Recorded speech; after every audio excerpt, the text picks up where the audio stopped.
If you have secret information that the world needs to know, here are some simple things that you need to know.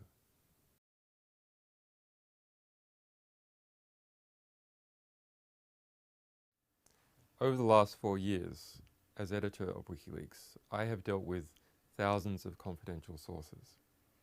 We have never lost a source.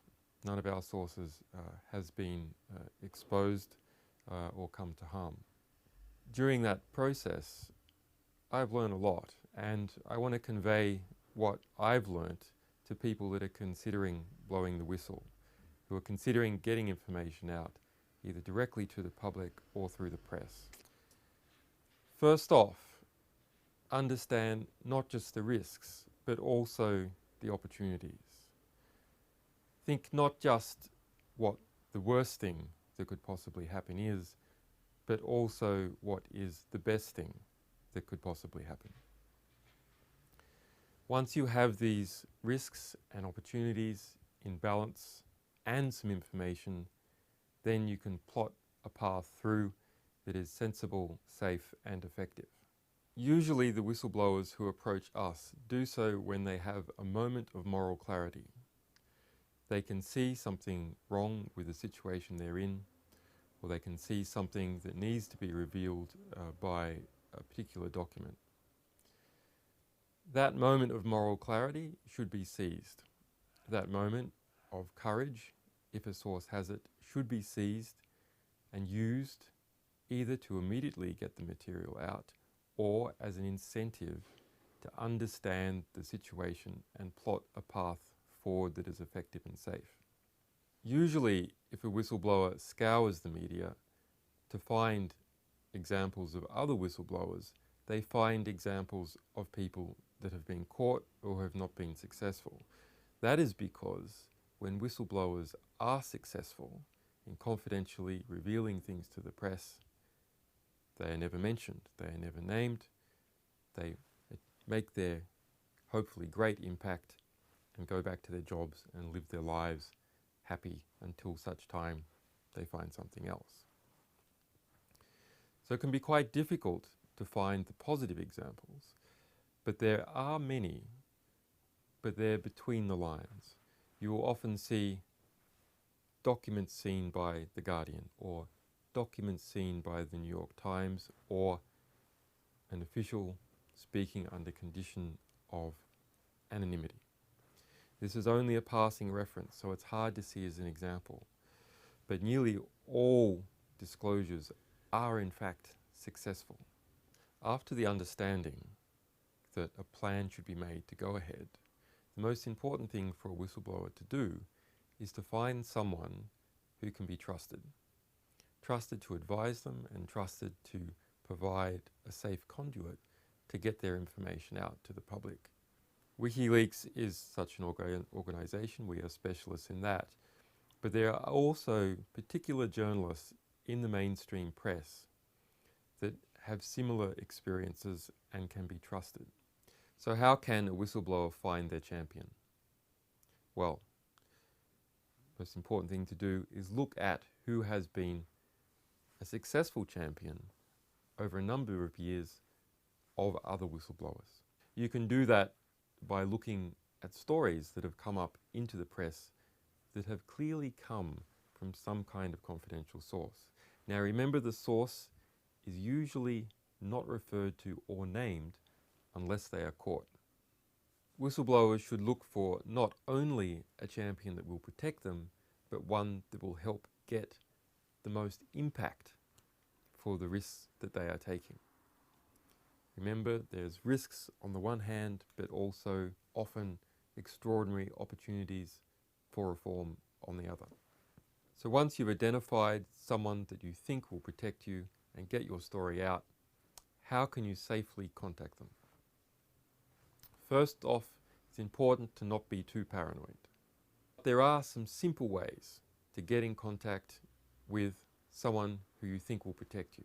The simplest is going to a telephone booth away from where you live that you don't tend to use, possibly distorting your voice slightly and calling up the person concerned. Another simple way is sending something in the post with no return address. Another simple method is using a computer that is not associated with you, say at a library or at a net cafe, and being a little bit cautious about the content or any surveillance cameras that happen to be around. If you know the location where your champion works, visiting their building in person, and once inside, contacting your champion is a moderately discreet way of engaging in specific conversation. Organizations like Wikileaks have more sophisticated methods that use encryption, bouncing around many hosts on the internet to conceal your precise location and identity.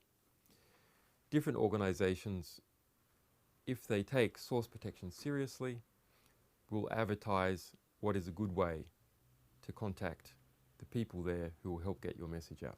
It's only natural for people taking a serious decision to want to talk to their friends and relatives about doing it. Don't. Many whistleblowers have been exposed not by the champion that they went to, the organization that they researched who they thought would protect them, but rather by their friends, their mother-in-laws, or other journalists who are peripherally involved. For example, Daniel Ellsberg, the whistleblower behind the Pentagon Papers, perhaps the most famous whistleblower in the United States, was undone by his mother-in-law. There will come a day when it is safe to disclose to the world your involvement, or it is safe to disclose to a limited set of people your involvement.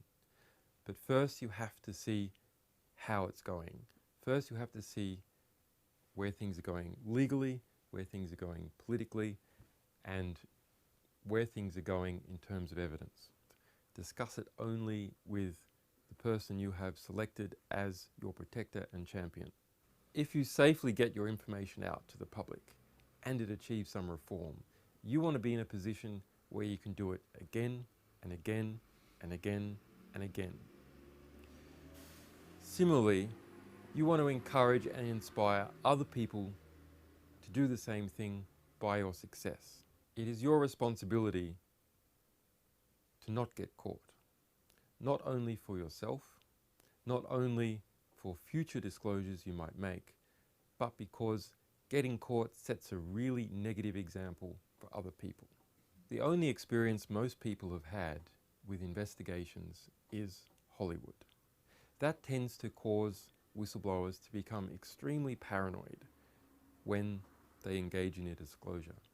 Unfortunately, that tends to change their behaviour and make them appear suspicious. You want to always be the same person. Try and remember what it was like 2 weeks before you decided to go on this course of action. You want to be that person all the time. Your strength is in how relaxed you are. Your strength is in being the same. Do not look around for people spying on you. If they're any good, you will not see them. Do not fiddle with your phone suspecting that it is tapped. Do not mention that your phone might be tapped. Do not speak in abbreviated language or code words with your friends. If you need to speak in a secretive way to someone, meet them in person. Don't act in a way which draws suspicion to yourself. That's what all spies are trained to do, all undercover police informants. Act normal. When people are in a situation where they feel that they may be under surveillance, they tend to look for signs of surveillance. And that leads to a confirmation bias. Events such as a car passing by the house, which once would have seemed perfectly normal, suddenly arouse a whistleblower's attention. And that tends to make them act in a more and more suspicious way. For Western countries, there are some simple and effective methods for dealing with the police. If you know these methods, it will give you a self-confidence that will make you look less suspicious. There are two simple pieces of advice. The first is, get the name of a good lawyer and their telephone number. and keep that with you at all times. You can usually find these lawyers either through personal contacts and recommendations or by looking at lawyers who have defended famous successful cases. If that doesn't work, you can always go to bar association or legal association and ask for recommendations dealing with a similar subject area to you. The second simple method is to defeat a trick which is often used by investigators into forcing people to talk. The trick works like this. The investigating officer will ask you a question in relation to an accusation about the disclosure. Then you have one of two choices: to cooperate with the questioning or to not cooperate with the questioning. In many jurisdictions, it can be an offence to not cooperate with the questioning if you are not a suspect, if you are just a witness.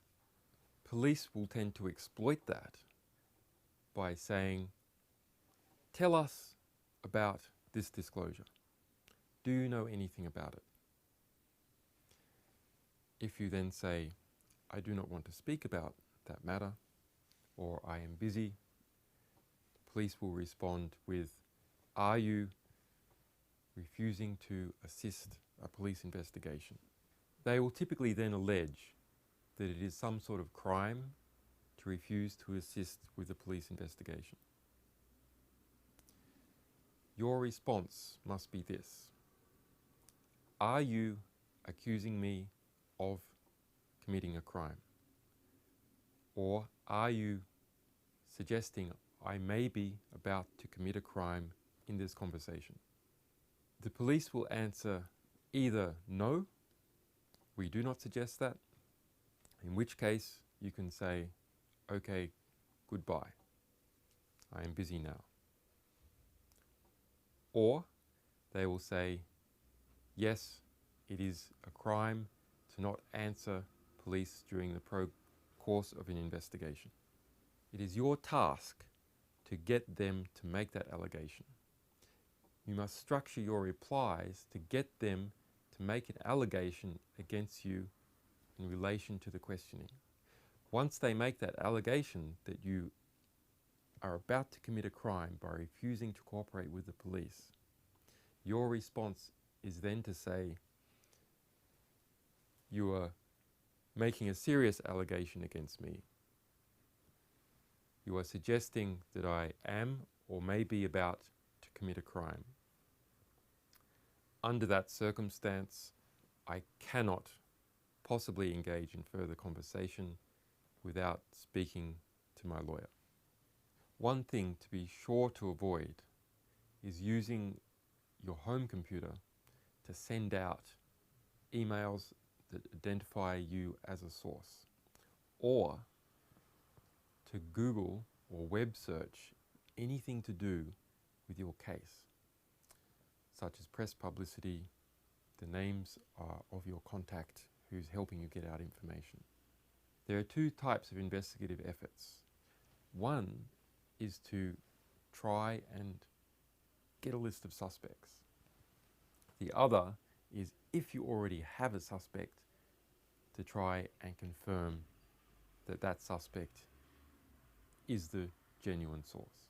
Both of those types of investigations can use the fact that certain information came out from your home computer or your office computer or another computer that was affiliated with you. They can also be done retrospectively. ISPs will keep records of every single web search that you have done in most European countries. Similarly, in the United States, big security agencies will keep these records, or Google, Yahoo, other web search services will keep those records. So if you're going to use a computer to establish email contact, or you're going to use a computer to search for information about what you're doing, do it out of the home or out of your office. The same goes for using your home phone or any mobile telephone that is associated with you. Now, there are some simple facts about